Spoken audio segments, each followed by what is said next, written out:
I got a cigar and a nice espresso. Let's have some traders talk. So I've been trading since 2016, and it took me over 2 years to start taking profits out of the market.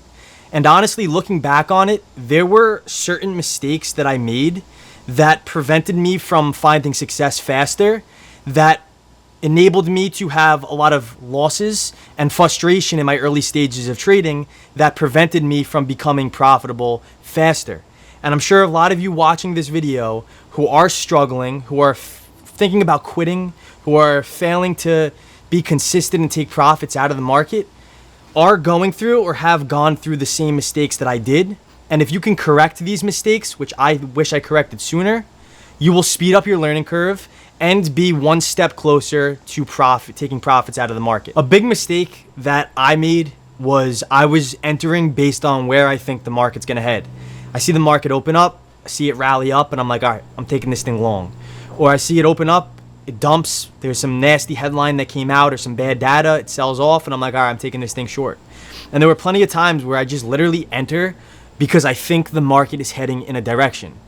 And truthfully, guessing is not a trading strategy. Thinking where the market is gonna go or wanting to see something that you think will occur is not the right approach to trading. Every single trade needs to have a solid trading thesis backed by your strategy that you can say, hey, this is a pattern that I'm seeing here. I'm going to enter based off of this pattern, and I'm going to create a plan. I'm going to have a target. I'm going to have a stop loss. I'm going to have a confirmation signal in mind that when I see this, I'm entering it. I have a plan in mind, and I'm not deviating away from this plan. If you could do that, it will help you stay on your toes to only be trading when you should be trading. And that was a mistake of mine. Like, I remember one trade, I had a $3,000 account. I blew up the whole account just because I saw the market gap up and I shorted the market because it didn't make sense for it to be that high. So a good way to compensate this is have a strategy or have a playbook that enables you to only enter the market and put risk on when your pattern appears. And when that pattern appears, you create a plan around that pattern. And a very good concept to implement in your own trading is act like I'm there sitting right next to you as you're about to open that position. When you're ready to click that buy or sell button, ask yourself, can I explain to Carmine the reason why I'm entering the setup? If he's sitting next to me, can I give him a good reason and explain to him and show him a good high probability setup and explain the depths and details of this trade? If you can't do that, then it's a trade you should not be taking. What I see is a lot of traders, including myself, even some of my losing trades to this day are based off of where I think the market's going to go or what I think will happen next. Every trade needs to have a playbook or setup backed by your own data. This just completely removes the emotional aspect or you acting upon impulse.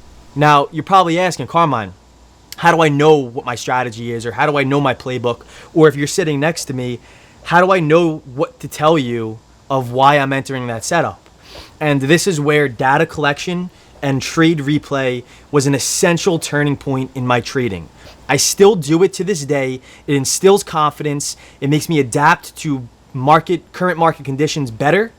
And it's as simple as taking a trade, whether you win or lose on it, journal from it. If you win on it, understand what you did right. If you lose on it, understand what you did wrong. Every trade could be a win-win. Even if you lose money on a trade, if you take a lesson out of it, it could be a win, because if you implement that lesson in a future trade, that future trade may compound the gains.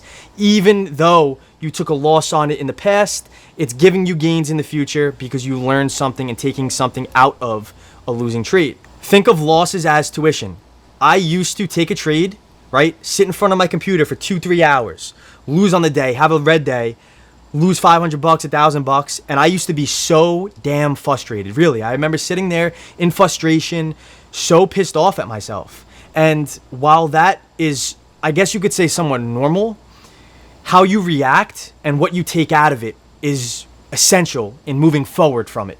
So if you take a loss, don't just shut your computer down and walk away and think that tomorrow is going to be a new day and everything's going to go away, right? If you take that loss, think of it as tuition. And again, take a lesson out of it. If you shut down your computer, as easy as it is for you to do that, and forget about that trade and think tomorrow you're going to be the best trader in the world, it's just not going to happen. use losses as lessons, because if you don't use losses as lessons and you just take a monetary loss, it's going to compound those losses in the future without any gain in sight. A very good thing that I do and implement, and before all these new replay features came about in the trading world, I used to take screenshots of my charts and annotate them. I entered here, I exited here, this is why I entered, this is why I exited. Now, if you can go back and see your data and replay trades, okay, I entered at 9:45 Eastern time on a long on the S&P 500. On the weekend or after the trading session's over, let me go back to 9:45 and let me replay this data to see, okay, what was I seeing in that exact moment? How can I reverse engineer the market and learn a lesson out of it? So the point here is that win or loss, no trade or trade, there's a lesson to be taken out of the market every single day. What I used to do and what a lot of traders do is after a loss, they shut down, they freak out, they feel like they're failing, they want to quit forever, and that's not the right approach. If you take a loss, even if you take a win, review it, collect data, replay your data, go through your journal and dissect things so you could reverse engineer it and spot key patterns that you can implement in the future for better trades. All right, this next one is probably going to get a lot of controversy around it, because for some reason it's a norm in the trading space. And back when I started in 2016, this is the only thing that I did, and it really hindered my growth and it really hindered my potential, was following alerts, following other people's buy or sell signals. The amount of traders that DM me, ask me questions every single day, do you provide alerts, do you tell me when to buy and sell, can nobody think for themselves? You will never be good and you will never be consistently profitable if you need to rely on somebody else to tell you when to buy and sell. I did this. Okay, I was making some money on some trades, but I was working backwards in terms of I wasn't learning. I was just following. And in trading, real success comes down to building conviction. And the only way you can build conviction is if you have confidence in your trading. And the only way you could have confidence in your trading is if you have experience of the setups that work out for you and experience of things that don't work out for you. That way, if you see that pattern, you don't repeat it consistently. Following somebody else's call outs or signals is just going to make you so dependent, and you have to be independent and you have to think for yourself with a very clear, open mind.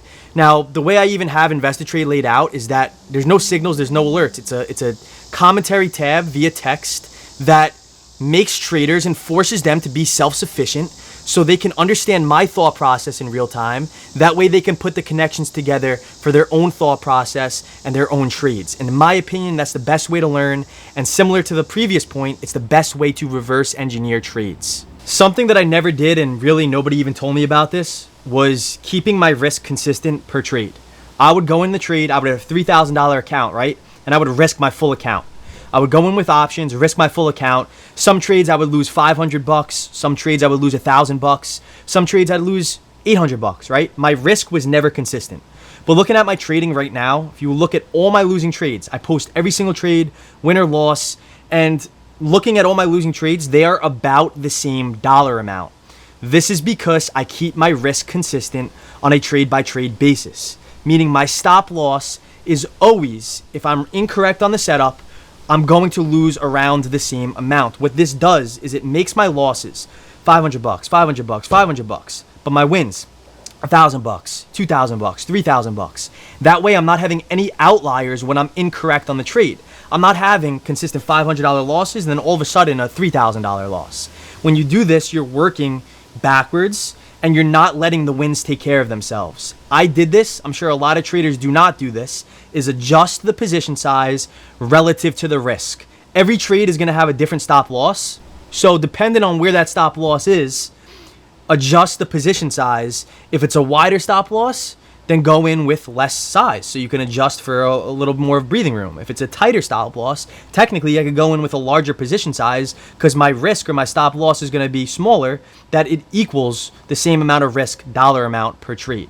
And I think this is crucial because your P&L curve or your account profit and loss will look like an uptrending chart if you implement proper risk management. And this honestly prevents one big losing trade from blowing up your account, right? There should be no such thing as I took a large loss. There should be a small loss, a break even, or a win, right? If you have a large loss in your vocabulary, you are not trading properly and you are setting yourself back and you're not doing the things necessary to become profitable. Another thing that I did when I first started out trading, and I'm sure a lot of you do not understand this yet, because for some reason there's a big concept behind the mechanics of the market. Understand and learn what truly moves the market, right? You can make money with any strategy, any system, any pattern, etc. But understand truly what drives the market, whether that's volume, whether that's order flow, whether that's price action, supply, demand. Understand the true auction mechanics of what causes the market to move up and down. The way I look at it is the stock market's an auction, right? So if we can learn how an auction works and what actually causes reversal points, or what actually causes the market to continue moving in a direction, this in itself, learning the concepts of an auction, will help us formulate a valid trading strategy around it. And this also makes us very adaptable to different changes in the market, right? Some days we might have a balanced market, and I have a different strategy when the market's balanced. Some days we're going to trend, right? Like the recent market, and I have a different strategy in a trending market.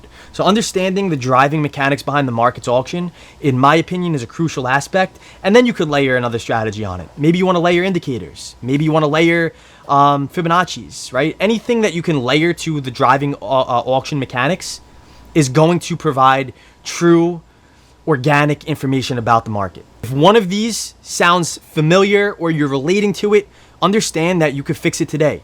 Don't continue making these same mistakes, because most likely they're just hindering your success.